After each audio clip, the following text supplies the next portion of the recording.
यहाँ आपको बताएंगे नीलम झेलम हाइड्रो पावर प्रोजेक्ट का 1 साल से जायद की बंदिश के बाद दोबारा पैदावार का इफ्तिताह कर दिया गया। पावर प्रोजेक्ट का इफ्तिताह रहनुमा पाकिस्तान पीपल्स पार्टी सैयद खुर्शीद अहमद शाह और चेयरमैन वापडा जनरल सज्जाद गनी ने किया। सैयद खुर्शीद शाह ने कहा, प्रोजेक्ट से सालाना अरबों रुपए का कौमी खजाने को फायदा होगा। मजीद जानते हैं हमारे नुमाइंदे बशारत मुगल से। बशारत, बताइएगा।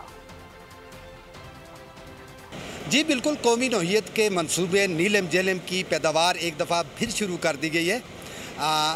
इस 969 मेगावाट बिजली की इस पैदावार के अंदर सालाना जो हुकूमत पाकिस्तान को कौमी ख़जाने में अरबों रुपए का फ़ायदा होगा।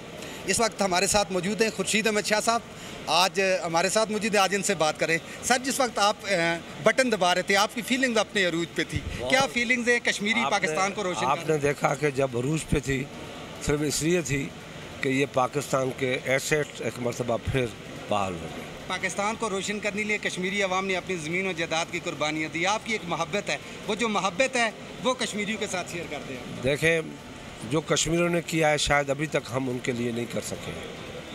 हमें करना चाहिए, मंगला हुआ या नीलम झेलम हुआ। और जितना देते नहीं है उतना हम इनसे लेते हैं। इनका यही कहना है कि इस मौके पे आज मैं बेहद खुश हूँ और हुकूमत पाकिस्तान कश्मीरियों को खुसूसी रिलीफ भी देगी और साथ इन्होंने ये कहा है कि कश्मीर की जो मोहब्बतें हैं पाकिस्तान के साथ, उनको हम कभी नहीं भुला पाएंगे। जी ठीक है, बहुत शुक्रिया। तारीख का अमीन,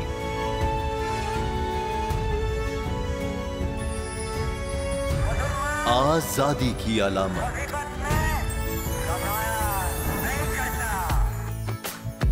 हुस्न का आईनादार,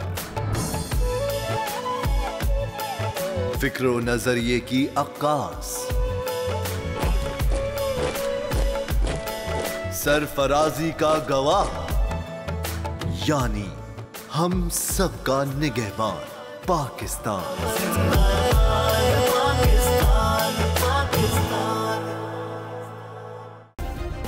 सब्सक्राइब करें और बेल दबाएं ताकि कोई खबर रह न जाए।